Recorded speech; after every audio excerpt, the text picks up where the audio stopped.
everybody. This is Inverted World, Not So Live. It is December 16th, 2025, and I am allegedly your host, Shane Cashman. Thank you so much for being here. Let me just take this phone call real quick. Hello. Yeah, everyone in the comments is still saying I'm a vampire. I did everything you said. I installed the fake daylight in the windows. I don't think they're buying it. So, yeah, I think we have to sue. It's defamation. It's really hurting my career. $1 billion each. Yeah, every last one of them. If you could draw that up, that'd be great. Thank you. All right. We'll talk soon. All right, guys. We just can't tolerate that kind of slander. You know, it's really tough. The things that my family has to hear about their father being a vampire, which I assure you, I am in the daylight. I promise. I swear. We have 3i Atlas news. I thought this was important to highlight because we haven't heard about 3i Atlas in a while. But I saw 2 articles today about our interstellar spaceship, Manhattan-sized, atomic-powered, filled with mini drones, quote-unquote, comet. So let's get into it. This is from IFL Science, and I just want to say really quick about this website that they do also have an article that says COVID shots in pregnancy are safe and effective, cutting risk of hospitalization by 60%. So take everything on this website with a grain of salt. All right, and again, if you see me looking over here to my left, it is because I am recording this while the baby is napping. Interstellar Comet, well, let me read the title really quick. Let's see here. Let me scroll up. Comet 3i Atlas is experiencing a non-gravitational acceleration. What does that mean? And of course, they have a picture of just space, just a bright light in space. Could be anything. Interstellar Comet 3i Atlas was discovered just 5.5 months ago, and at that time has taken the world by storm. This peculiar object, only the 3rd interstellar object discovered among the thousands estimated to be passing through our solar system, is endlessly fascinating, and isn't that the truth? There have been a few studies in the last several weeks explaining that 3i Atlas is experiencing a non-gravitational acceleration. However, since that sounds a bit like something else could be powering it, and in parentheses it says an engine of a spacecraft according to some people, for example, we wanted to make sure people know what that actually means. There has been a lot of misinformation about this comet. Now, we need to look at that. They are explicitly saying this is a comet now. You know, Brandon has been saying this is a rock for quite some time. I still think it could be a hologram, or just not real at all, just a totally fabricated thing. I digress. Including claims that it was a spacecraft in disguise using its close passage to the sun back in October, a time when the comet was invisible to us due to the sun's brightness, to perform an unseen maneuver and attack our planet. Simpler times. Since none of that happened, the focus is now on the non-gravitational acceleration, which is perfectly normal for comets, but sounds like sci-fi. So why not throw in some perfidious aliens? Perfidious? I can't read. You know that. Waiting for my Amazon should be here any moment with my Ebonics. So I learned to read. That is my Christmas gift to myself. Also, I love how they're saying it was going to, there was thoughts of it attacking the planet. Maybe it did, and we just don't realize it. That's what I keep thinking. If something like this, it's not going to be like War of the Worlds. I love that Tom Cruise movie, and I love the original. I have it somewhere on vinyl. The original radio staging of that play when people freaked out when they heard it because they thought it was real. I gotta find that. I don't know where it is. I've moved so many times in the past 5 years that I've lost certain things. Some things have fallen off the backs of trucks. But it was cool because the vinyl was covered in news clippings the following day of the panic that ensued from all that. Anyway, Non-gravitational acceleration means that a celestial body is experiencing an acceleration that is not due to the gravitational force of other planetary bodies or the sun. Is it rockets? No, it's due to outgassing. I'm not even going to go there. Comets are large chunks of ice and rock, often called dirty snowballs. Okay, I haven't heard that vernacular, but I'm going to start using that more often. And when they come close to the sun, they get heated up and begin to sublimate. This means the body's frozen ices, which is water and carbon dioxide, etc., turn from solid gas without passing through the liquid phase.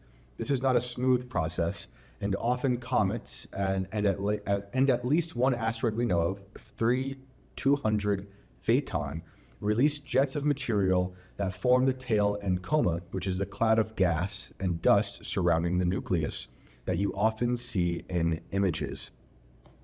These jets can and often do affect the motion of the comet, producing the non-gravitational acceleration.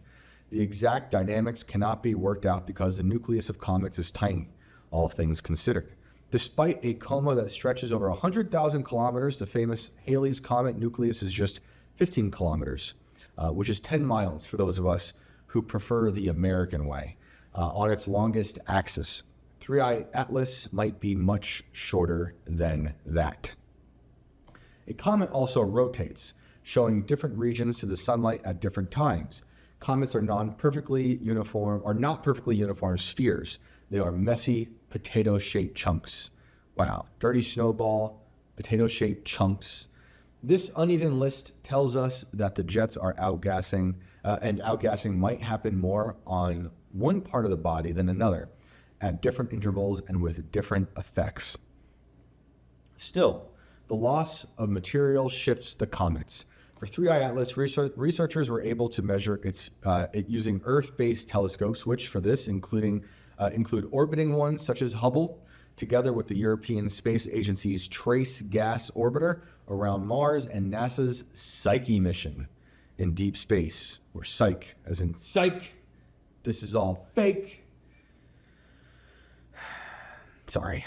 These combined observations suggest an acceleration of about half a micron per second squared. This is tiny compared to the gravitational pull of the planet, but when consistent, it can cause a deviation in the predicted orbit over time. Still, a change in speed of less than a micron per second every second doesn't strike us as an artificial spacecraft attempting something weird. Or you're just running cover for Avi Loeb's little experiment on the world's psychology. However, authors of a new study were able to find something exciting from this small variation, an estimate of the mass of the comet before it got close to the sun and experienced most of its outgassing. They claim that the comet in September was 44 million metric tons. That's roughly just over 7 times the mass of the Great Pyramid of Giza. If this estimate is correct, 3i Atlas's nucleus might be a bit smaller than previous estimates, which would be about 1,230 feet, which is a lot smaller. I love how these things change so much. So they're still studying it.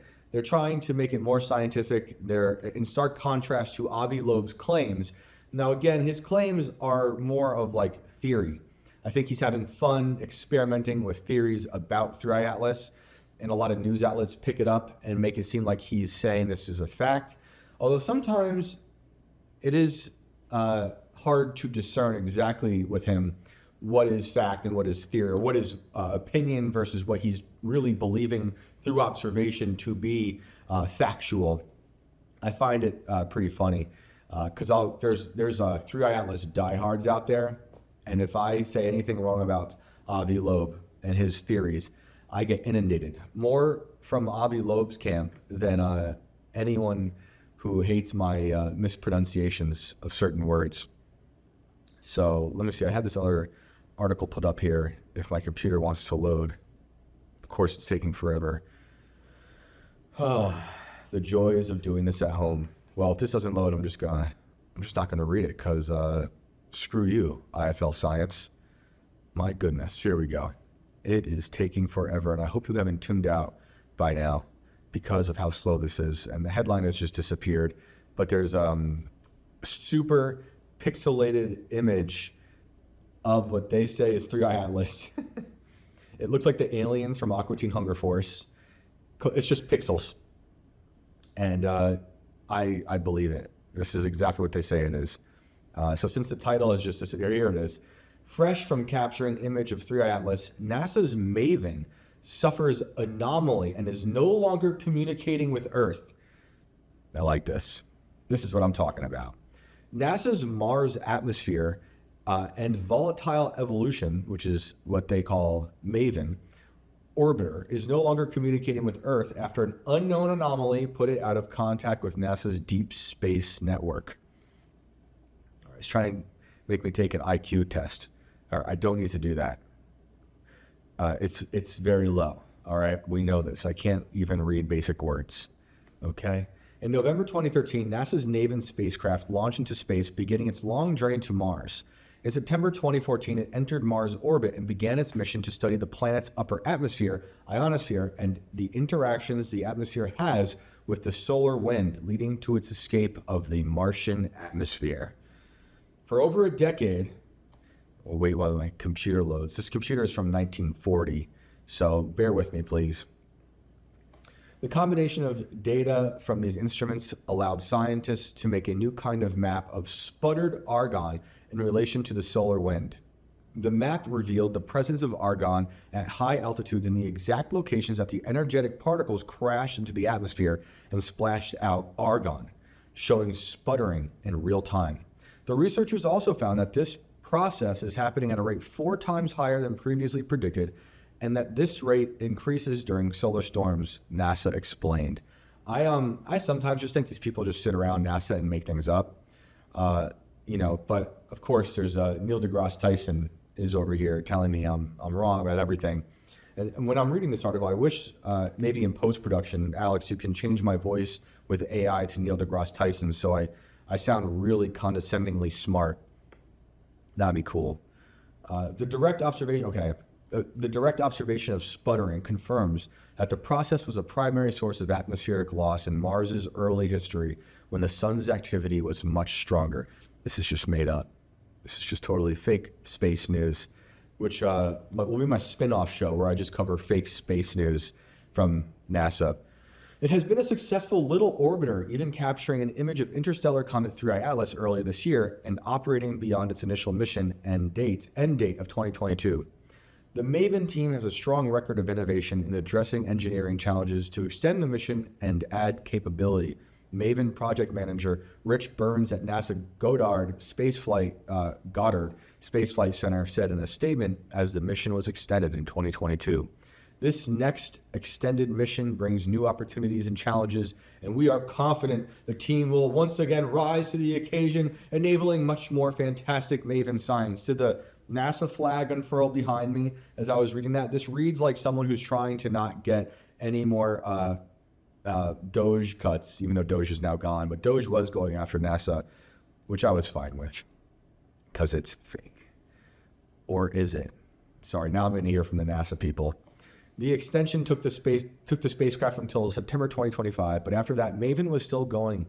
Now, it is unclear what is happening with the orbiter after NASA's ground stations lost contact with it on December 6.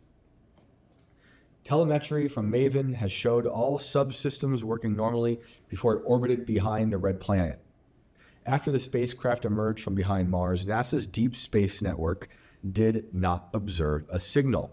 NASA explained in a statement this week, the spacecraft and operations teams are investigating the anomaly to address this situation. So we just have either kidnapped or rogue MAVEN out there in fake space. It's a mystery. It's a real mystery. As well as capturing data on the Martian atmosphere, the orbiter is used to relay signals from rovers Curiosity and Perseverance on the planet's surface. Perseverance is a great album by the band Hatebreed, by the way, but I'm not going to talk about music yet. But I just have to say that. However, there are several other orbiters like the Mars Reconnaissance Orbiter that do the same task, so NASA will not be too worried by this aspect. But we kind of paid for this thing that they've put stuff in space, and it's just, you might as well throw it away. You just might as well add it to the giant island of plastic in the Pacific. Because if you could see the image I'm seeing in IFL Science, It's not, I wouldn't even say this is an image. It's it's nothing. It's just like 10 pixels. Absolutely nothing. Loss of communication is not unheard of with interplanetary and deep space probes.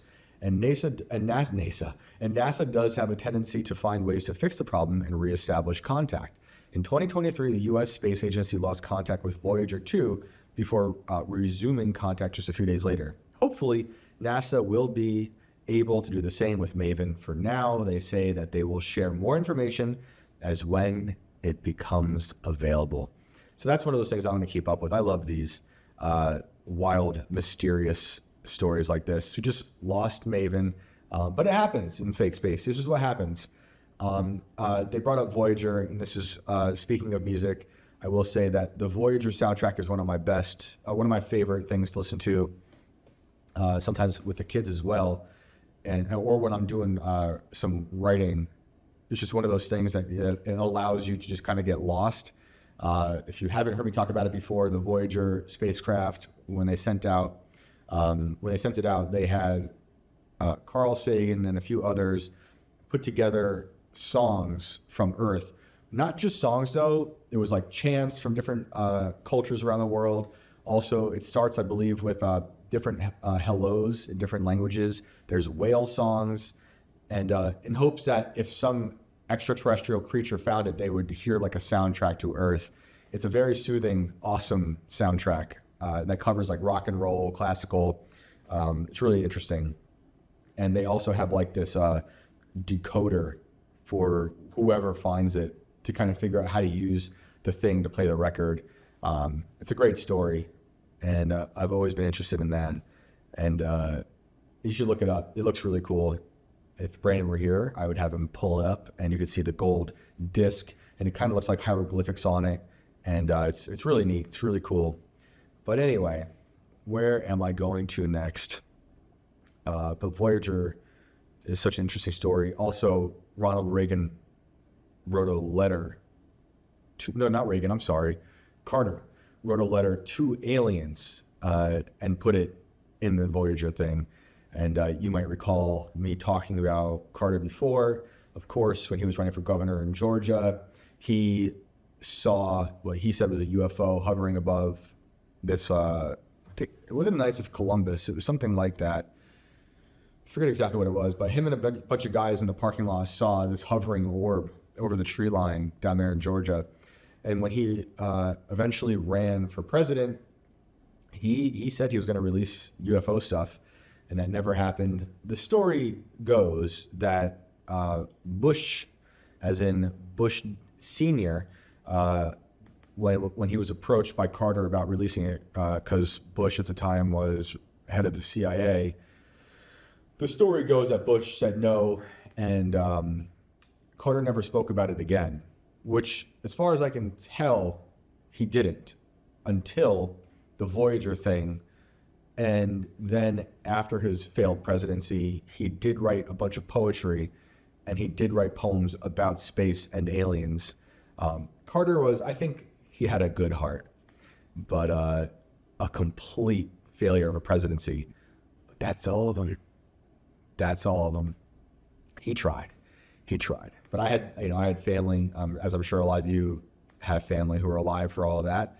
And I had family in New York City who were dealing with the Carter administration's decision to do the alternate gas lines thing for like odd numbers, even numbers, depending on how your license plate, I think, ended.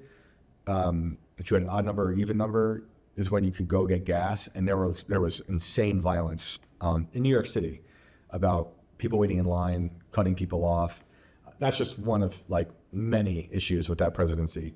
But when he got out, he did build furniture to make money, because I guess he was poor. There was no Netflix deals, not like Obama and Big Mike getting that big book money deal and Netflix money. Carter had to build furniture. And I can't hate Habitat for Humanity. There might be some weird things that go on through that through that institution, but the core idea of it, I think, is great. Okay, so I had some news articles pulled up because there's a lot of stuff going on in this crazy world. I know you guys need to stay up to date with everything going on. A lot of serious stuff. We're talking about war. We're talking about fentanyl. We're talking about, the data centers. But this one is something, it's not even a new article, but I wanted to pull it up. It's from earlier, like a year ago. But I just like these types of stories. Alligator in the sewer myth is true. City workers find out jaw-dropping video. Now, let's see if I can show you guys this in my janky setup. I clicked a button, so now that means my computer might explode. I promise at some point I'm going to have a microphone and a faster computer, but that's not now. Well, while that slowly loads, New York might not have those infamous alligators in the sewer, but Florida has the real thing. A work crew in Oviedo, I hope I said that right, Florida, proved the New York City urban legend was a Sunshine State reality after discovering a 5-foot gator residing in a sludge-filled pipe. This is like Ninja Turtles fan fiction right here. Footage of the scaly subterranean terror is currently stirring up a crap storm on the city of Oviedo City Administration Facebook page. Just another reason not to go wandering down into the stormwater pipes, a spokesperson said of the new underground sensation, which was spotted Friday during a routine pothole inspection. A public works team had dispatched a robot equipped with a camera to get to the root of why a cluster of craters kept appearing on the road above, according to a Jam press report. The workers soon found something far more terrifying. A 5-foot alligator. Let me see if I can get this really bad image. Pull it up here and get rid of the ads. So I was thinking about this because I was thinking about family in the city dealing with Carter, and thinking about something I'm going to show you about my grandfather. But this is this really bad image of the alligator. See that? Yes, 5 foot. 5 foot in the sludge. All right. They said they initially mistook the cold-blooded underdweller for a toad until they saw 2 little glowing eyes. I also love the job of an editor with these stories. We're like, okay, we can't repeat the word alligator more than maybe twice. So we have to find every possible synonym we could use instead of alligator. At first, it feels like the Sunshine State is poaching a long-standing Big Apple hoax. Perhaps some of the 10,000 exiles took their myths with them until one sees the spine-tingling video and realizes the story's not a crock. It's crock in quotes. In the freaky POV footage, the camera can be seen approaching a pair of what appear to be shining lights at the end of the tunnel in a scene straight out of a found footage horror flick. When the droid gets within snapping distance, the beast rears up with its mouth open, revealing itself to be an alligator. The perturbed predator continues to back away with its maw agape before turning tail and ambling down the tunnel with the droid in hot pursuit. The underground gator golf session ends with the robot getting stuck in an indentation as Al, they're calling this thing Al, appears back into a subterranean lair. So I just brought that up because my father, who grew up in Long Island, just outside of the city, we had a lot of family in Florida because that side of my family, the Irish side, did a lot of harness racing. Sounds like horse racing, but not with the little jockeys on top. That's the kind with like the carts in the back of a horse, and they race around a track.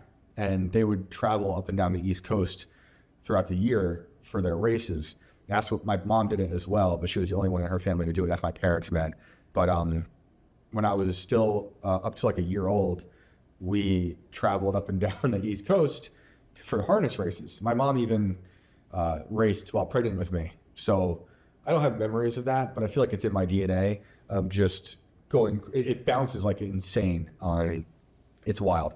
Anyway, I do have family in the Harness Racing Hall of Fame in Goshen, New York, where Ulysses S. Grant used to sit in his old house and right by the Goshen racetrack and watch the races while smoking all the cigars people gave him for winning the Civil War, which would eventually give him cancer. But because of all the harness racing, we had a lot of family in Florida because there's a bunch of farms down there. And my dad's dad, my grandfather, was one of the first, if not the first, judge for harness racing. So this isn't like a real lucrative thing, because he had another job, but they just loved this world. And it was pretty big back then, like the Rat Pack, like Sammy Davis Jr. and Sinatra and Dean Martin would go to these races in Goshen, in Yonkers, in Florida, and a lot of other people, and it would be like a thing. That's now been overtaken by the news sort of racing, like the, what do they call it? I forget. The Preakness and all that stuff. I was never a fan of that stuff. But anyway, since my dad's family had a lot of family in Florida, he had a lot of family in Florida when he was a kid, they would send up alligators, according to my dad. My dad's not one to just make things up. And they'd send alligators up to kids in Long Island. And he would say they would sometimes be flushed down the toilet. So when I see these myths about that, I'm like, well, I've heard about it. But who knows, you know? I also want to talk about it really quick because I mentioned my other grandfather on my mom's side. So on my dad's side, there's the harness racing and the firefighters. And on my mom's side, she's just one of two. My dad's youngest of 9. And so my dad's oldest brother was the same age as my mom's parents. And my mom's also from Brooklyn and Long Island. Their parents came from Russia. My grandfather, after he went to Korea for the war, he came back and became a police officer. And I was just reminded of him because I have this photo of this is an Indian motorcycle that he and his brother, his brother had one as well. And I love this man. I wish I could get one of these. They stopped. The Indians were used by the military for, I want to say World War II. Could be wrong with that. One of the world wars, I believe. So the Indians kind of became like absorbed by the government, and so that brand kind of like halted. As far as I know, you know, I don't know everything about motorcycle history. My grandfather did, but he rode those bikes all the time. And where was I going with that? Was that after he retired from the police force, and he hated it. He was undercover for a while.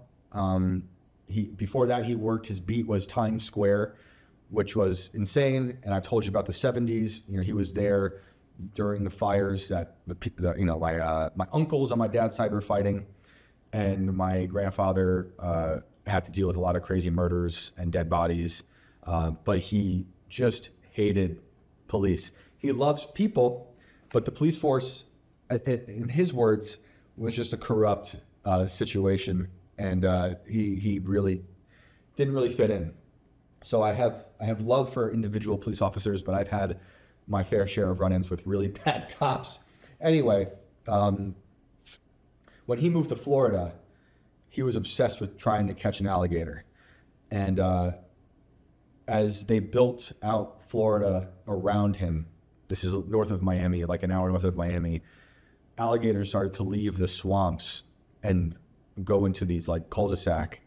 And he was so stoked every time an alligator showed up. I think he wanted it to like just terrorize the neighborhood, and he loved it.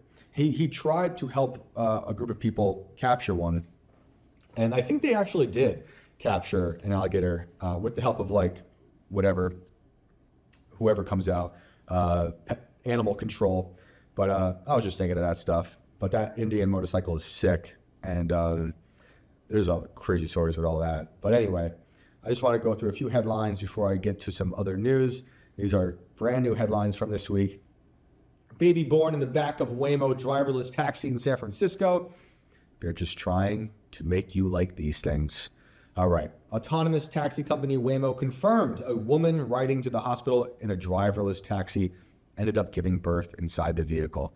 Next thing you know, the robots will be helping deliver these babies. And then the next thing you know, the robots will be giving birth to babies. The company said the woman was on her way to University of California, San Francisco when she gave birth in the back seat of the Waymo car. The company's rider support team detected the unusual activity inside the vehicle and called 911. The baby had been born by the time the taxi arrived at the hospital. That's wild. We're proud to be a trusted ride for moments big and small, serving riders from just seconds old to many years young. A Waymo representative told Kron TV, "We wish the new family all the best and we look forward to safely getting them where they're going through many of life's events. The company said in a statement to KTVU TV that the taxi in question was immediately removed from service for cleaning. Imagine just getting into that car right after it didn't stop and walking into that. For those who've seen the amazing miracle of childbirth, you're gonna have to do some cleaning there. But this is just more propaganda for the robots to make us like them. Doesn't move me at all. But I'm glad the woman is safe and the child is safe. Where's the father? Where's the father? Is the father a robot? Is this Elon's? Is this one of his concubines? I will be looking into it.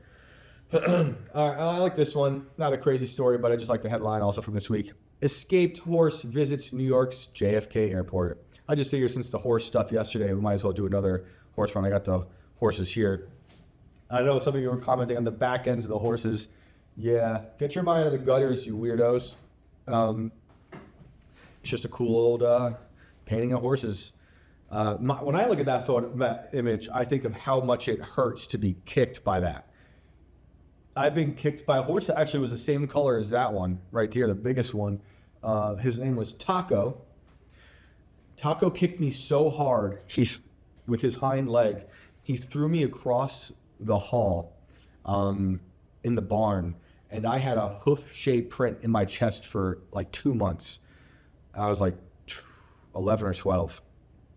A pair of Port Authority officers rushed into action when an escaped horse paid a visit to New York's JFK International Airport. Port Authority of New York and New Jersey, Lieutenant Luis Calderon and Officer Nicholas Delgado were on duty Sunday when reports came in of a horse darting through traffic. I just want to say really quick, is every officer in New York City named Nicholas Delgado, or is it just me? Witnesses captured video of the horse running loose through traffic on the Van Wyck Expressway and the exit ramp for the airport. That is a crazy place to be running if you're a horse or a human. I know that place well. And also, a running horse is incredibly hard to stop. It's not fun, just because you kind of have to stand in the way, and it takes a few of you to stand in the way of the horse, and you're kind of like this, and you probably have like the halter in your hand with the lead shank. And you're like, try to do this, but like, imagine doing this in traffic now. And the sound, imagine the sound of the hooves. I imagine if it's in the city, I mean, most horses, no matter what, but especially in the city, if the horse is anywhere near the city, you have shoes on, horseshoes. And so you imagine the sound of the clicking of those metal shoes along the expressway. All right. The officer said the horse ran through airport property before making its way to the expressway. I was a little confused, like baffled. I thought someone was riding it first, Delgado told WPIX-TV. But when the officers saw it around the airport, it was just a loose horse with no saddle, no reins, just a halter in its mouth. I've seen horses rip, their teeth are really strong. I've seen horses rip through the lead shank, which is tough. Sometimes they're rubber or leather, sometimes like a really, really thick nylon. And I have seen horses gnaw away at it. Like horses in their stalls. This is just getting into too much horse lore now, but they do what's called cribbing. And so you see a stall, it's usually made of wood, and there's bars typically, like a prison cell for a horse, and they'll like to put their mouth between the bars and chew at the wood beneath, like between the bars, and that's called cribbing. It's not very good, but they'll rip right through it. And I've had a fingernail ripped off when I was a few years old by a horse, because it mistook my finger for a carrot. I've been messed up by horses. This is why I look the way I do now.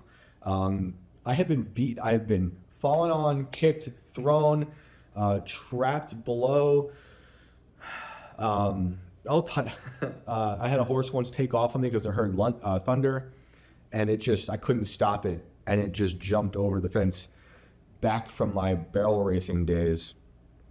But it went fast, and that's all I really wanted, was the horse to learn to go extremely fast, and it did. All right, Calderon said the horse was eventually wrangled when it apparently took a liking to him. It came towards me, I put my hands out as if to pet it, and he basically let me hold on to the holder, and basically the officer then came to the other side and assisted me in just maintaining control of the horse. The horse was determined to have escaped from Curly's Cowboy Center, located near the airport.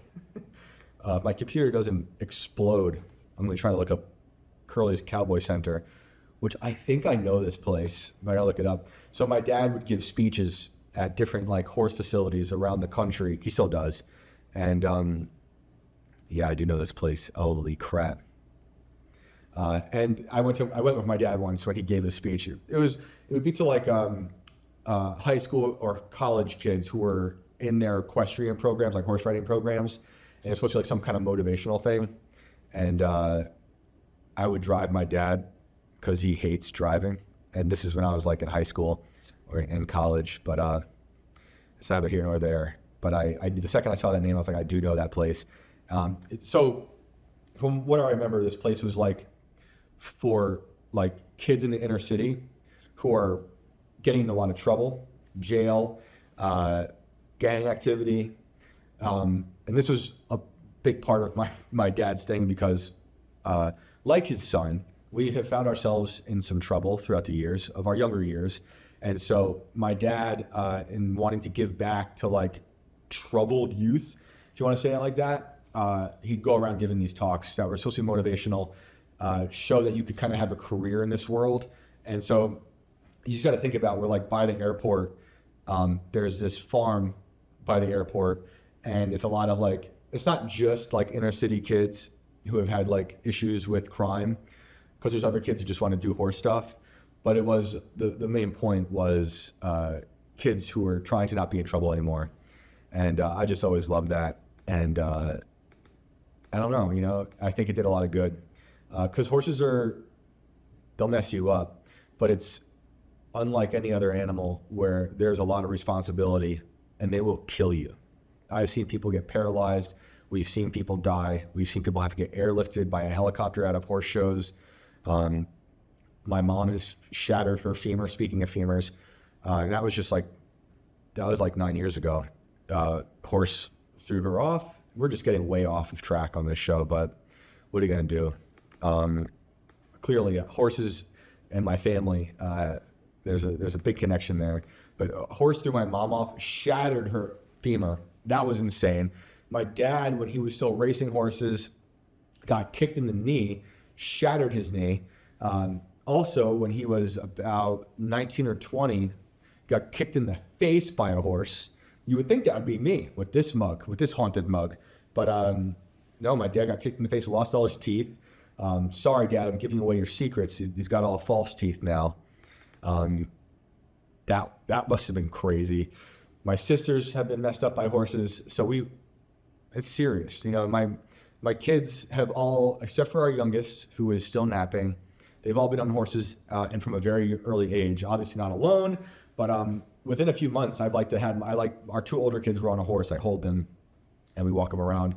I just think there's something really, really good and strong about learning how to deal with an animal like that. And they're really smart, but they can be spooked real easily because their eyes are on the other side of their face. So that's why you see them when they race, especially if they have those blinders on, because they will just, if you take those off while you're racing horses, they will be insane. Anyway, Swedish man teaches pet octopus to play piano. I just wanted to point this out. I'm not going to read the whole article. I'll read some of it. A Swedish musician spent 6 months working to accomplish the worst and coolest thing he has ever done, teaching an octopus to play piano. Look, I heard Hotep Jesus say this once a few years ago, and I agree. These are aliens.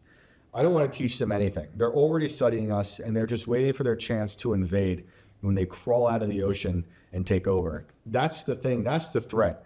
It's not coming from fake space. It's coming from real space, which is the ocean. Matthias Krantz, a YouTuber whose content usually revolves around musical instruments he modifies and plays, posted a video to the platform detailing how he taught an octopus named Takayoki to play piano. Krantz told the Washington Post that he bought Takayoki, or taco for short, from a Portuguese fishery in March. This already sounds haunted and like the beginning of a Tom Hanks movie from the 90s. Don't trust it. Despite a scene in his video where he browses a Korean seafood market for a musical mollusk. Krantz said it took time to earn Taco's trust, and longer still until he could entice the octopus into using the keyboard he designed with levers for the cephalopod to pull with his tentacles. He said Taco started to plateau with only playing 1 or 2 notes at a time, using bubbles to interest him in the instrument, but a breakthrough came in August when Krantz installed a crab elevator in the tank. The device would lower a crab, Taco's favorite treat, a small amount in a tube for every note the octopus played.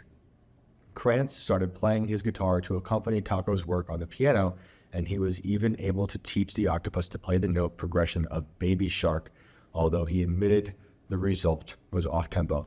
Now, I do think Baby Shark is part of an MK Ultra program that no one should be showing their babies. So this whole thing is fishy, to say the least. All right, let's move on. Let's just burn through some of these headlines really quick, and then I'll get into some other thing. I wanted to do this update. You might have heard about the drunk raccoon recently. So it turns out it's a serial offender and has been doing this for quite some time. An animal protection officer in Virginia's Hanover County said the infamous drunk raccoon that broke into a liquor store is actually a serial offender. Hanover County Animal Protection and Shelter previously revealed a raccoon had broken into the Ashland ABC store on Black Friday, broke several liquor bottles, and was found passed out drunk in the bathroom. Just good for this raccoon. Someone's living their life to the fullest. Animal Protection Officer Samantha Martin has now disclosed on an episode of Here in Hanover County's official podcast, that this wasn't the trashed panda's first crime. You can see we can't use raccoon again. This is not the first time he's been in one of the buildings, Martin said, referencing the block of shops that includes the ABC store. Supposedly, this is the third break-in he's had. He was in the karate studio. I think he's got into the DMV and ate some of their snacks one time. Martin said the raccoon spent the night at the shelter after the liquor store incident to sober up before being released near the scene. They just released him. This is the problem with the justice system. They keep the repeat offenders back out on the street. Guys, do you not see the issue here? Do you not see what they're doing to us? They want us to be victimized by everybody. All right. And last one here is the sheriff's deputies help wrangle a loose kangaroo in Oklahoma. Not even going to read this article because I want to get to some other stuff, but I just want you to know that in Oklahoma, there was a loose kangaroo and they got it. Okay. Now I wanted to talk about this Candace Owens article. Because I think it's interesting, and I want to talk about what I said on Twitter about Candace Owens doing nothing wrong, and then connect it to an article I wrote a year or two ago. When was that? I'll look at it in a second. But anyway, I'll read some of this from the Post this morning. So I just think it's so interesting how everything's being framed, how we're looking at the word conspiracy now as being like reframed as a bad thing. And I'm just fascinated by the whole thing. So let's get into that. Inside Candace Owens' sadistic and dangerous world, monetizing baseless conspiracies. Candace Owens' attacks on Erica Kirk are fueled by her own jealousy and bitterness at being pushed out of Turning Point USA, sources claim to the Post. So we start out this article with a very subjective opinion that's not in quotes, because you find out at the end of the sentence, it's according to sources. The Post says this is sources claim. So they can't put it in quotes, but it reads already like an op-ed. It's just an interesting little piece of trickery used by trying to pose itself as objective while starting the article obviously as subjective. We know it's going to be subjective based on the headline, but they're trying, this isn't in the op-ed section, you know? I just think these are small details, but I think they're very interesting, especially when we're talking about things that are making people very emotional and people have very heated opinions on. Fascinating how they framed that already. And also attacks on Erica Kirk, you know, correct me if I'm wrong, like, I haven't heard like serious attacks, but I don't know, maybe I missed something. But again, this is how I'll connect this to the thing I wrote last year about Alex Jones. We're repeating ourselves here with these quote unquote factual statements about someone that they want to demonize. You know, when Alex was being sued for the Sandy Hook stuff, it got so insane that people were starting to believe he was the shooter. That's insane. That's insane. Anyway, the independent broadcaster, 36, described as, this is in quotes, sadistic and dangerous by insiders. Now, maybe these people are afraid to come out and put their names out because they don't want blowback from Candace. But it would be great to know who it is, because it could just be made up. You always got to think that. But it is also important to know that if your source wants to remain anonymous, you should honor that. But I always, when I'm writing stories, encourage the people to put their name on the record, but you can't push them into doing that. Sometimes it's for safety reasons. You know, like when I did the FBI whistleblower article, there were certain things that that were said to be off record, and I honored that. And there are other people who wanted me to keep them anonymous, and I honored that. Obviously, because we're dealing with the FBI, but you know, so I just want to make sure everyone has both those things in their head while we're reading this. Anyway, the insiders didn't hold back from spreading baseless, they're talking about Candace now. She didn't hold back from spreading baseless conspiracy theories about the grieving widow and her husband, activist Charlie Kirk, after he was assassinated on September 10th. For those who have crossed her path, Owen's disregard for the truth, pursuit of attention, and reckless behavior are all calculated. Now, this is clearly an opinion piece. And I just want to say it again. It's interesting that this is under U.S. News. This is not in the op-ed section. So I again say that. Just noting how the dirty little illusions the corporate press plays on its audience, right? Because the disregard for truth, we can disagree on what she's been questioning, and we can disagree on her tactics perhaps, but I think that she's shown certain things that you can go look up, and she has gotten things wrong, like the UT time thing. But and then it says the pursuit of attention. My opinion, I'm putting this under the op-ed section of Inverted World Live by Shane Cashman. I don't think she's motivated by attention. I don't. But you guys let me know what you think, because I know she is either loved or hated right now. And the same thing was said about Alex during the lawsuit, that he was just doing this to monetize the deaths of children, which I disagreed with. There's a lot of with Alex I don't agree with, especially right now when it comes to his views of the Trump administration. I think he's being a little soft when it comes to Trump. So, and I also don't think it's reckless behavior to ask questions, especially in a post-COVID, post-lockdown America and world, especially in a post-Butler world, post-Charlie assassination world. Questions are extremely important, even if they make you feel uncomfortable. That's just how I feel about it. Those who spoke to the Post claim Owens was loathed by staff when she worked at the Daily Wire. Guests on her podcast doubt she believes her own lies, and her pattern of inflammatory behavior can be traced all the way back to high school. So now they're trying to build up that there's a long-running history of her being reckless, and there are things, I read this very briefly earlier, but they could go back into her, what did she call it? The social autopsy stuff and the doxing stuff, which I don't know much about, but, and I don't really want to comment on it because what I've heard has been secondhand.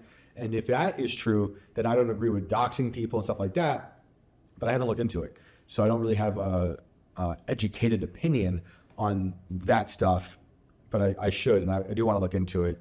And people are clearly using that now to create the caricature of her that fits the official narrative's perception of her.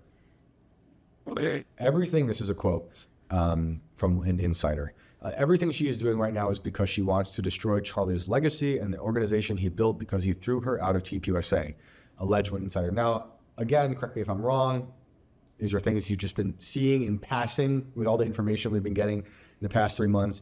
I believe she was doing a tour with Charlie as of last year or 2 years ago.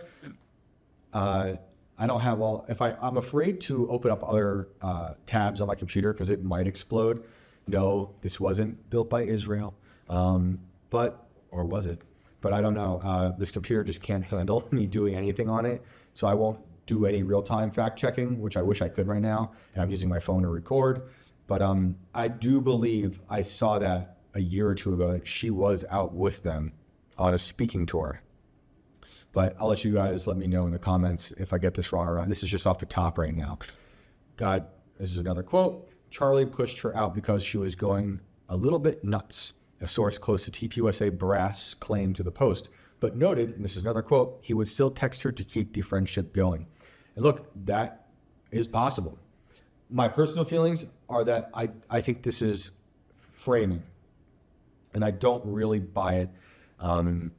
But it's, like I said with the anonymous sources thing, sometimes you're doing it to protect a source because you're afraid of the blowback. Other times you're doing it because it helps you fabricate whatever narrative you're trying to sell to the people.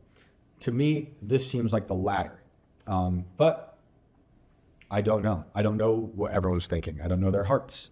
I have shared that I have talked to Candace in the past, and we've had our disagreements publicly. She made a video about it. And I was like, that was wild, because I was just like a fan of hers. This is 4 years ago, 3 or 4 years ago. But like I said, we got on the phone, and she was one of the only people to get on the phone and talk to me like a human being. And I've always appreciated that and respected it. We didn't change each other's minds, but I'll never forget that we took the time to talk. She took the time to talk to me, and I appreciate that. And I didn't think she was crazy. That's what they're trying to do. They did the same thing to Alex. They did the same thing to Ye. And look, I don't agree with where Ye is at, or where he was as of 2 years ago or a year ago with a lot of the things he was doing. And I was very open about that and stated things publicly because I was worried about him and his family. But when I was with him, when the world was calling him crazy, I did not see a crazy person. I saw a man who was deep in his faith, who we went to church, he cared about his family, and he was up against a lot of pressure from the world. Elon, the Kardashians, Israel, literally everybody. Sorry to spit. But everyone was up, he was up against everyone, and he couldn't have been calmer. Super chill, super nice. And we had so many lucid, very long conversations that continued for weeks and weeks after I was with him. So I've been with Tim when the news is saying he's one way. And I'm like, well, I'm with him right now, and he's not doing any of those things. So I just want to say all those to say, it is very easy to create a caricature in these articles that bolster the official narrative that is working to be weaponized against someone for the good of the narrative that they want to win out. Because this is all just narrative war, all of this. And if you go back and look at what I said on the day Charlie died on this very channel, I believe I was absolutely correct in how this will play out in terms of the accelerated fracturing of reality. I'm not one to always say I told you so, but do go back and listen to those 2 episodes, the one the night Charlie died and the one right after. And I believe it was the night he died on that, I think it was a Wednesday. But you'll see what I was seeing happening already was that we are going to enter a hyper fractured reality. It had already been fractured, but now we're going to, because of that, everyone's going to, like I said yesterday, we can all be witness to something, and we can all walk away with a different interpretation. And clearly this is happening now to an insane degree. So anyway, let's just go through more of this article, then I'm going to go into this other thing. After Charlie started dating Erica in 2018, the source added Owens was feeling usurped. Who is this interloper who knew nothing taking over, the source claimed. That just sounds like a made-up quote. But and maybe she said something like that. To me, that sounds like a made-up quote. But maybe there's some secret recording that'll come out. And then other people will say that's AI. This is post-reality, people. That's all I'm trying to say. We are in the midst of post-reality. It is unavoidable. You can walk away. You can go onto the internet and get anything you want to prove you right, because the internet is a reality buffet. And if you believe one thing, if you go searching enough, long enough, you will find that thing to confirm your bias. And this is one of those things now, clearly. She wasn't invited to Charlie's wedding, and that was really telling. And that's one of the things I don't know about. And if it is, I have heard from people who know a lot of these parties, and they have said that there was a falling out. So it is very possible. Despite, and then you could say maybe she was invited on the speaking tour, and that would be in defense of the quote earlier in this article where Charlie would reach out to keep the friendship going, as like a nice thing to kind of hold things together. There's something a lot of people say who knew Charlie well is that he was holding a lot of things together.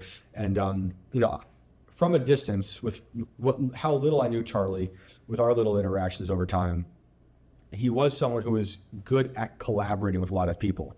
And in many ways that reminded me of Kanye. And I think that's why Charlie got along with Kanye and Candace. Although now, I know people who don't like Candace will say, well, she can't collaborate with anybody. But for a long time, these people were collaborating and working on making a coalition of disparate points of view who could agree that maybe voting for Trump was a good thing. Now, now I'm not so happy with that, but that's a different story altogether. But seeing Charlie operate behind the scenes, knowing that he needs to have certain types of voices present, like that he was friends with Candace, and he was, I don't want to say friends with Ben Shapiro. I don't know if anyone's friends with Ben Shapiro, but he knew that he could have a wide range of ideas. And that's all I ever wanted. Even though I disagree with Shapiro on literally everything now, it's important that we have a wide range of opinions. This is why I wanted to be a part of the independent media landscape, because 5 years ago, and 5 years before that, when I was just watching everything, I liked that we could have these conversations with very different opinions, and we could walk away and be friends. But now it's becoming very much how it reminds me of how it was with the left. And although I never considered myself a leftist, I was a registered Green Party guy. This is before I even knew about fake clouds. But the Green Party might be the only party that cares about fake clouds right now. But I certainly didn't think of myself as a conservative 15 years ago. And but even then, I didn't consider myself a leftist. And I didn't like the way they were attacking free speech and that they opposed open dialogue. So that, I see the independent media space open up. I'm like, this is great. And I'm seeing people at a certain point, like Charlie, I'm seeing Candace, and, it was great. And the Candace thing was funny when she was mad at me for the Eliza story. And not really mad at me, but she was mad at the way I covered it, as was the rest of the internet. But, I still, I stand on that story and I agree with it. I'll do it again. And that's what I told her. But I told her, which is funny at the time, because now looking back, that's what's happening to Candace. You're creating a caricature out of somebody. And we don't have to agree with everything that this person did, but you're now turning them into a monster. And it's easy then to demonize, which then makes it easy to create anything that will be a confirmation bias for anyone who has a preconceived notion of a person. And so a year or two prior to me and Candace on the phone, and now this is what I told Candace, I was like, when the BLM riots were going on and everyone's burning down the cities for George Floyd, she came out in Fox 5, gave I thought, a great interview. And I literally had people in my town like burning pictures of Candace Owens. They had no idea who she was. All they saw her as a race traitor. They didn't know what she said. They were literally handing out paper and saying, this lady hates you, hates BLM, and all this stuff. And they were burning her. I'm like, this is what I experienced. And I defended her and lost some friends over defending her. And I didn't say that to like sway her into like then seeing my point of view and changing her mind on all of that. But I just wanted her and now everyone else who's hearing this to be like, once you have been convinced to hate somebody, it makes it very easy to believe everything that confirms your bias about that person. You have to remain aware of that at all times, even if it's someone you really hate. And trust me, I get it. There's a lot of people out there I don't like, but we are, myself included, are so easy at being tricked by the magicians in the press, both independent and corporate. So I just want to say that you have to keep that in mind. So I'm not going to read the rest of this article because it's just, I think it's part of a smear campaign. And maybe there's stuff in here that's truthful, and maybe there's something that's completely fabricated. Let me see if there's anything else I want to cover really quick, because I do want to get to this before the baby is awake, and I had to just go back to being a dad, feeding a baby her lunch. Okay. What drives her power, this is another insider, What drives her is power and influence in the culture, but the house of cards is crumbling as more of her claims are unsubstantiated, he added. And I want to get into that with my next piece. A spokesperson for Owens responded to the Post's request for comment, saying the allegations against her are baseless, but very funny. Macron filed a 220-page lawsuit in July 2025, alleging 22 counts of defamation and a campaign of global humiliation for financial gain against her. I personally don't think she's, I think Candace is going to come out okay with that lawsuit. It's going to be very hard to prove defamation with someone who's that public. You might be hurt by what she said, but come on. I also think you have every right to say anything, seriously, but that's me. I know people who are against it. Whether or not she's a man, I don't really care. What I do care about is that Macron, whatever it is, started dating a student. There's no defense of that. I don't care. Like, there's people out there saying, like, he was 15 and he was just very smart. I don't care. It's 15.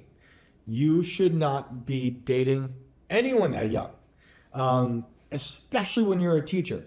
That is disturbing. That is so disturbing and should be upsetting to anybody. There is no defense of that. Now, we can all feel a certain way about the Macron series that Candace did. I recommend people watching it because it's one of those instances where I just laughed it off, thought it was funny. And then I was like, all right, we're on a long drive, me and my wife, let's watch it. And we watched it, and I was like, there's some compelling points. And there are things that are just far outside of just Macron being a man. And there's legit things you can then go look into and confirm with official records. But then you could say they've falsified those. Again, post-reality. That's my post-reality brain. But there are what appear to be a lot of connections to pedophiles within that French government and close ties to the Macrons. And we know that happens here in this country. We're dealing with Epstein. Why do you think we're in chaos right now? I think a lot of it has to do with Epstein. In terms of the fallout, the information, the lack of transparency, and it's not just Epstein. There's a lot of, unfortunately, there's a lot of people like that who are still probably doing things like that for governments, our own and foreign ones. It's insane. So, so I see there's anything else here before I get to the next thing. They're trying to frame it as she's just worried about now losing money, and they're framing her husband as he's like a royal. His dad has a lot of money, and that his dad might cut them off because I guess he's got, he's a Zionist.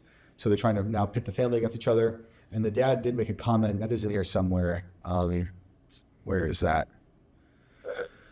I want to make sure you hear that part of it too. Her British father-in-law, Lord Michael Farmer, issued a statement after Owens repeated various comments about Jewish people. This is his statement.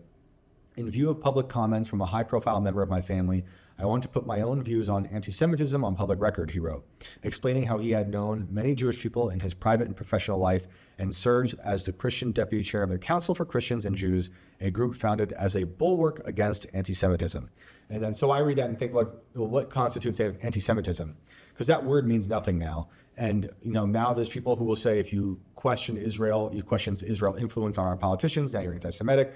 I don't agree with that. I think that's ridiculous. So I'd like to hear more about what that means. But also, people can disagree and still get along. It's fine. It's also funny. I just love it. It's like, I have black friends. I have Jewish friends. But I don't know much about George Farmer. I will say I recently tuned into a speech he gave. I think it was at a Catholic kind of conference. I was surprised that he was funnier than I thought he'd be. It's smart. But other than that, I don't know much about him other than stuff like this. But they're also going at George Farmer as well in this article. A source who knows the family said George has never had a job and is mostly known for his lackluster attempt to launch a right-wing Twitter alternative called Parler, which is still active but has a dwindling number of users. Now, yeah, I don't use Parler, and that did seem like a flop. Don't know much about it. So then they get into damages with her suing her landlord at one point, and then she had to pay her landlord. So it's interesting. And I recommend everyone reading it, whether you like her or not, reading it, but read it closely. Read it for what is it saying, where is it pretending to be objective fact, and where is it being subjective, opinion-based. Who are the quotes from? Are they anonymous? Are they from certain people, specific people? What are they trying to do? Do you believe it? Do you think some of it's real? And why is it happening? You know, I think it's because there are people out there that don't like questions, even when questions about events like this come off as ghoulish. And I get it. But I really think this is Sandy Hook 2.0, with lockdowns and COVID mixed in it. Because with Alex, I defended Alex throughout that whole thing. I think he had every right to say or question anything. And I rooted that in the fact that because in history, in this country, we know about false flags. False flags don't mean fake violence.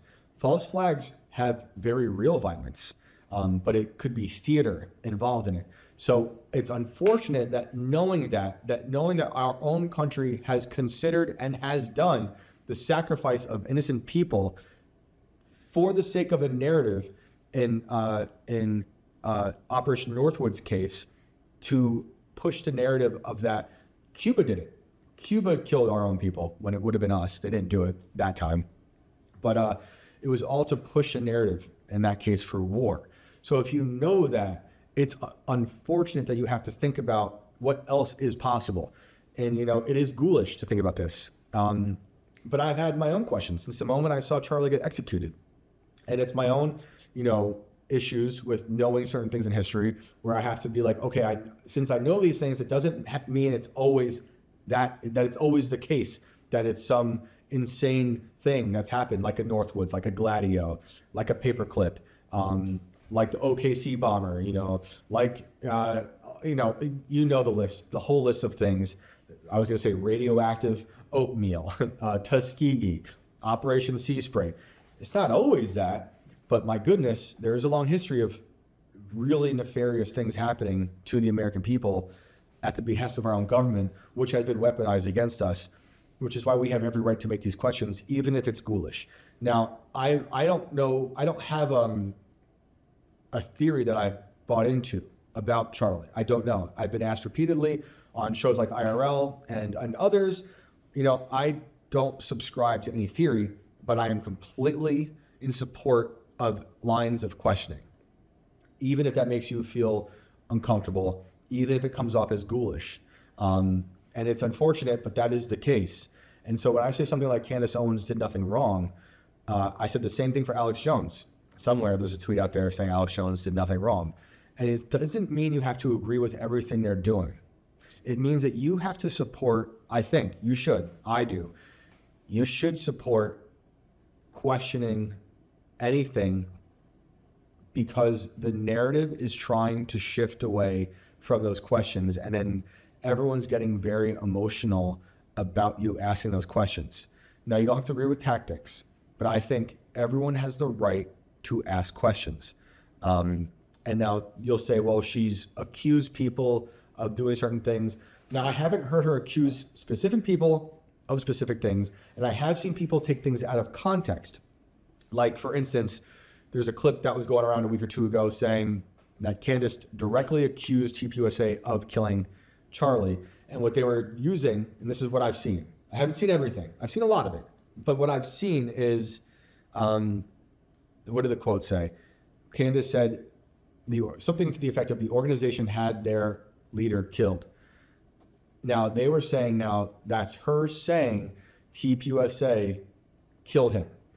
But if you look at the full thing, what she was saying is, how do I put this the right way? That TPUSA's leader was killed. That's what she was saying. If you look at the context, TPUSA's leader was killed, not TPUSA killed their leader.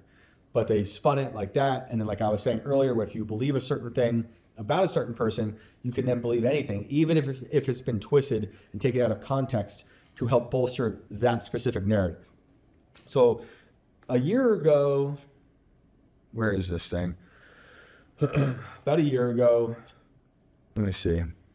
Yeah, just over a year ago, I wrote this article. Now here's me and Alex.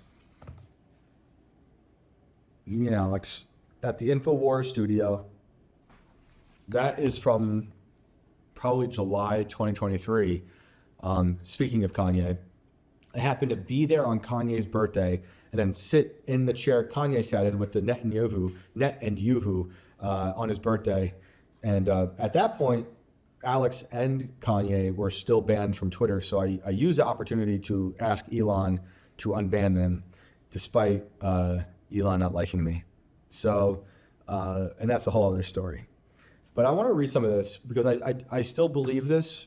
And I've been thinking about it because I could just change some of the facts, some of like the details in here, like not Sandy Hook, and then Charlie and Alex replace it with Candace. But I just want to go through some of this. And then we're going to do some show and tell. Back in September, I tweeted this: Alex Jones should sue the Sandy Hook families. It might have been hyperbolic, but I meant every word. I know it disgusted a bunch of people, but I apologize to no one. Despite what my DMs said, I am a father and I grieve the loss of any innocent life. When it comes to the Sandy Hook lawsuit against Alex Jones, however, it stopped being about grieving parents a long time ago. It mutated into an egregious smear campaign. The lawsuit became a weapon to silence subversive voices. It was a deranged billion-dollar humiliation ritual. I just want to show this picture of me and Alex. This is one of my favorite pictures of me and him. I got a few of him. But this is at the very end of my first appearance on InfoWars. I was pretty nervous. I don't get nervous for a lot of interviews anymore. But when he asked me last minute to do this show, it was insane. And I was like, it's like I'm sitting in a show I've watched for many years. Oh, maybe it's not in this picture. On the background in another picture from that day is a still from Waking Life, which is how I discovered Alex in high school. It's a great movie, and there's a great scene of him in that movie just on a great rant from his car, just screaming. You don't have to like Alex Jones, but there is no doubt in my mind that this lawsuit is an outright assault on free speech, and it is tyrannical. Furthermore, these appeals to accountability always seem to come from the left-wing political apparatus that constantly gets away with lying to the American people. See, WMDs, mass famine in Russia, lockdown tyranny, the Russia hoax, the P-tape, the good people on both sides, Covington kids, Jussie Smollett, and so on, and ad infinitum. And now you can see how people on the right are also doing similar tactics. These tactics are constantly turned against us, the people who refuse to accept the unacceptable reality force-fed to us by liars with big megaphones and bottomless bank accounts despite embarrassingly low viewership. You can imagine I'm talking about CNN and stuff like that. Post Sandy Hook, Jones became the symbolic sacrifice of our First Amendment. This goes far beyond law and grief. The boogeyman caricature of Jones is fashioned by the press also creates a pathetic need for people to self-censor. Not that they are worried about being sued for $1 billion, but that they are afraid of becoming social pariahs. This should disgust anyone who is willing to say and or hear things that they might not agree with. Too bad. This is part of the great American experiment. We have the right and an obligation to question anything we want, even if it makes people uncomfortable. So I say Alex Jones should sue the families. I was threatened and ridiculed for those 8 words, but overwhelmingly, people got the point and are sick of the witch hunt. Before I continue, it's important to know, if you don't already, in short, Alex Jones was sued by the Sandy Hook families for defamation. They claimed he harassed them by questioning the narrative surrounding Sandy Hook. He lost the case for $1.5 billion. He filed for bankruptcy and then was ordered to auction off InfoWars. Cut to last week's unceremonious takeover of the InfoWars studio by the administrative state's thugs. Now, you might remember this is when they ran in. Very interesting, but they stormed in and pulled the plug on the operation. I watched it live on air. The InfoWars website was also shut down, and it appears the Sandy Hook families are also trying to take over his Twitter account. Now, I just want to say that since writing this, there have been theories. I don't know if they're true, but anything's possible. People were saying, and I love InfoWars, but despite my disagreements with some of them, and I like all those guys, that they were saying that the state was doing this to make them seem like seriously subversive voices that need to be stopped, to inflate their importance amongst their audience. Anything's possible. But I know they were under a ton of stress, and there's a picture of me there, one of my last times there, of me holding the Yoo-hoo and the net in the studio, and the FBI took it, all of it, I guess. So somewhere in the FBI headquarters is a picture of me holding the net and Yoo-hoo. I wish I had it. It was not sent to me in time before it was taken. Great photo though. It's a bummer. We had learned through multiple reports that the satirical website The Onion won the bid for InfoWars. I remember that. All right. I'm not going to go through this whole thing, but I just wanted to make sure I got those first parts in here. Because I do think they apply to Candace. And what I'm thinking is that my theory is like something Tim asked me a week or two ago is like, why is YouTube boosting her? Now, I don't know if they are technically, because on my homepage, I don't see her. I have to go find her. But my theory, what I said to him then is that, and this connects to what I was saying the day or two after Charlie died on the show, is that my opinion is that the tech who run this chaos right now, I think they want more chaos so that they would boost something that would be in direct conflict to the other narrative to sow division. Because that's just my opinion. I have no proof. But the people who run these websites hate us. And just a few years ago, openly hated us, except now they're getting money from Trump and now they're MAGA. But I think they want chaos. So I think they would boost something to make it appear to be more popular, to get people riled up. That said, I do think it's just organically popular. In the real world, I talk to people who watch that show who don't care about politics, men and women, in cities and in the country. It is everywhere. And it's not people who are right or left. It's both. Or it's people who don't care about politics. I have never really experienced anything like that. It's kind of, I made the Game of Thrones joke. I said, Candace's show is the new Game of Thrones because after having a lot of those experiences out in the real world, where I'm like, man, that's crazy reach. It made me think that this is the first time we're having like a shared viewership in culture, like Game of Thrones or like Lost, something like that. That people are hate watching, people are watching because they're fans, but I do think it's organic. But it could also be boosted for sure. And my theory is that if this keeps going crazy, I don't know what's going to happen. By the time you guys watch this, we might hear from Candace, and maybe she's reversed everything she said because of her meeting with Erica. I don't think so, but maybe there'll be some clarifications here and there, new insights, and maybe she won't go as hard as she was. Okay, that's totally fine. It's her prerogative. I support all questions, but now she's talked to someone, arguably the closest person to the situation, and now has answers that she finds to be sufficient. That's fine. But all that said, my theory was that they're going to grow the channel organically, plus boosting it, amplify it to such a degree that at some point they chop it down. Just like they did Alex, but Alex wasn't even at that height on YouTube. He had a huge channel for sure, but it wasn't like this. That would be my theory. Might not happen, but that they get her to such a degree, such a fever pitch, that then they ban her. And then that causes mass chaos amongst the independent media space, corporate media space, the real world, all those things. It would be a major event. It was a major event when they banned Alex. It was like a coordinated event where they banned Alex all at once. They all kind of got together and said, done, which I totally oppose. But maybe that won't happen. But it's something I was just thinking about this morning, where that could be a reason why it's going like that. Although I am confident it is organically big, I do also think it's possible that a platform like YouTube could be boosting it and making it get bigger so that when they ban it, it's even crazier. But that's just off the top of my dome. I'm going to move on because I read the part that was important to me. But if you want to read it, that is on House and Habit blog.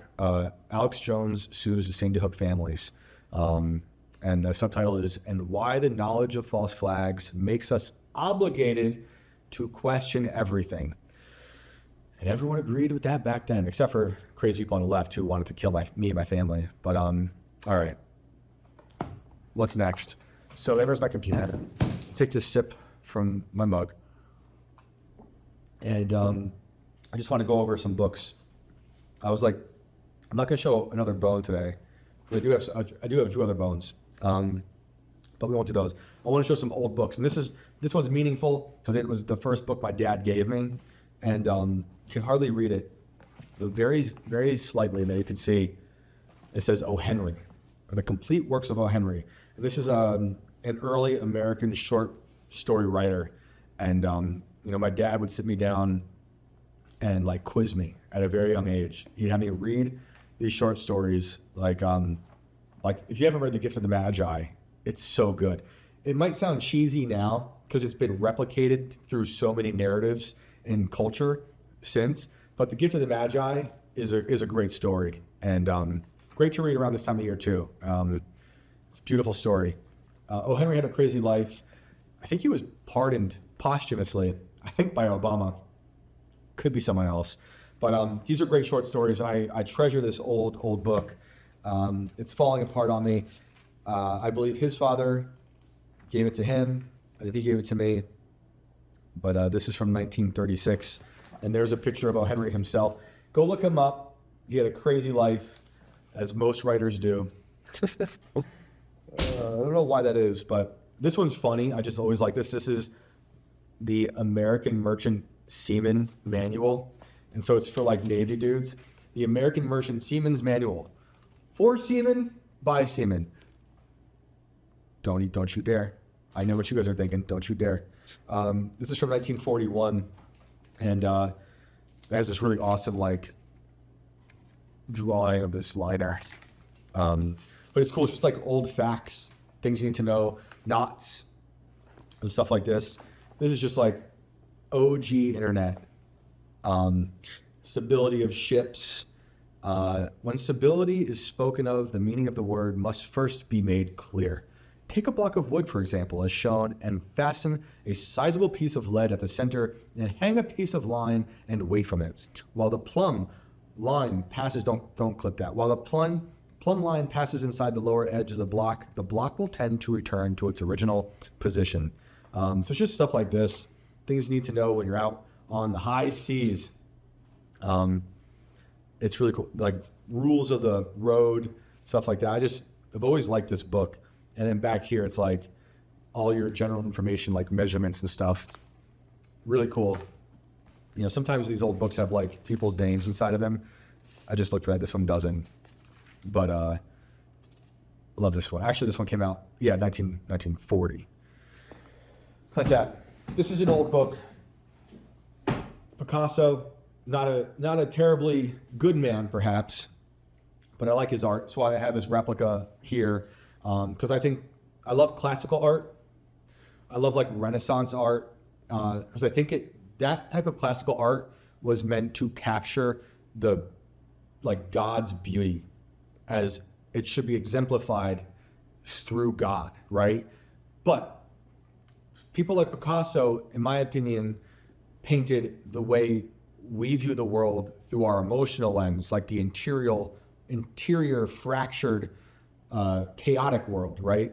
So that's why something like this, the Cubist stuff, it seems silly. I get it. And it didn't really speak to me till I was like a father. I was probably like 10 years ago when I really started to become a fan of stuff like this, because I realized that we have the classical art, which is great. Then we have this, which kind of is a representation of how insane the world feels. But the reason I like this book so much is because it's actually written in a way that mimics Picasso's art. So let me see here. Let me find a cool page so you can understand it. So like here's the violin he painted in 1912, oil and sand. So you see his old painting here, Cubist. And so this this book is written by two people at the same time. So you'll see here, we have the normal print, and down here, the print in italics, and every page is like that. So you're getting two different narratives at the same time, kind of like looking at Cubism, which is, when he would paint stuff like this, try to find a better example so you understand what I'm about to say. with a visual cue, but it might not happen. Here we go. All right.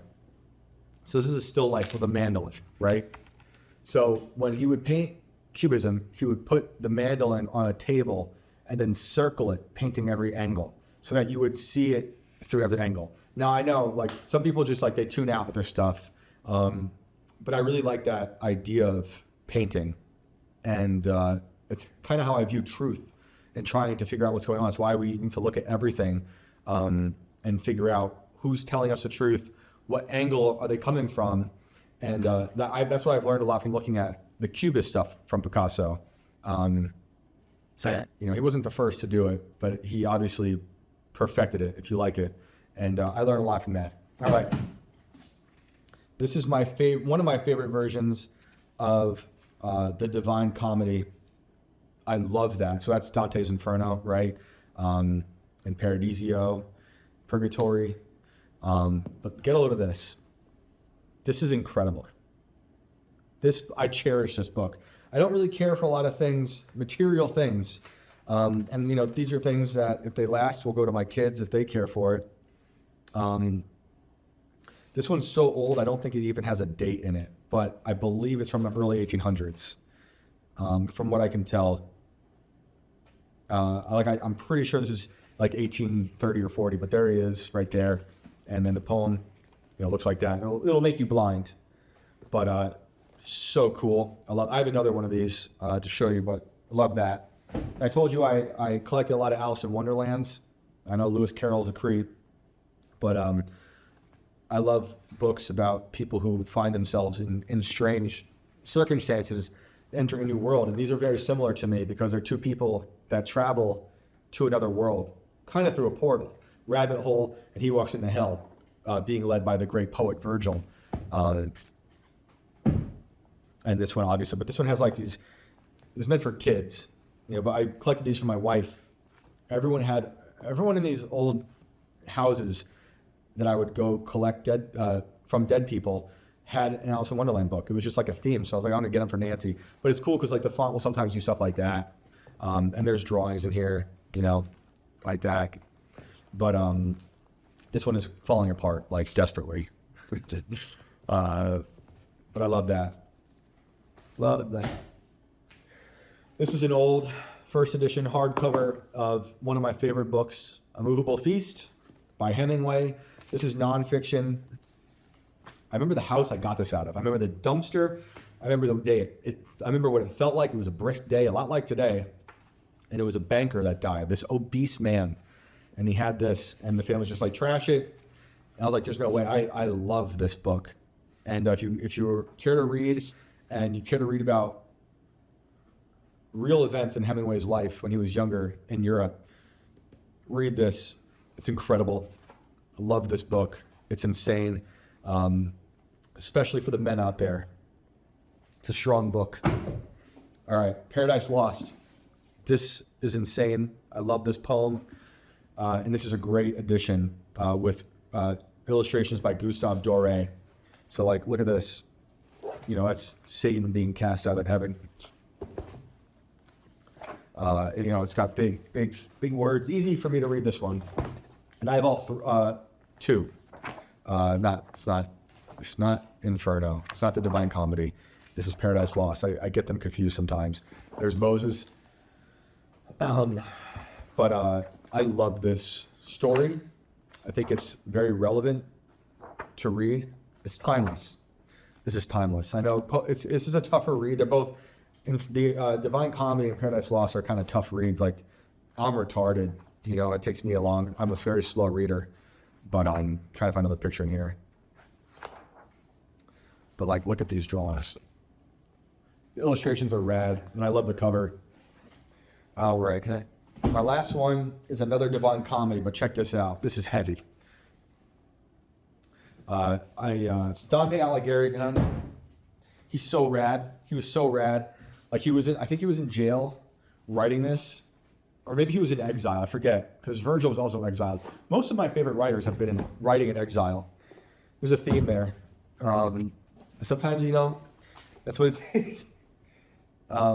But yeah, this is just one line here. Sometimes the violent against nature. So freaking good.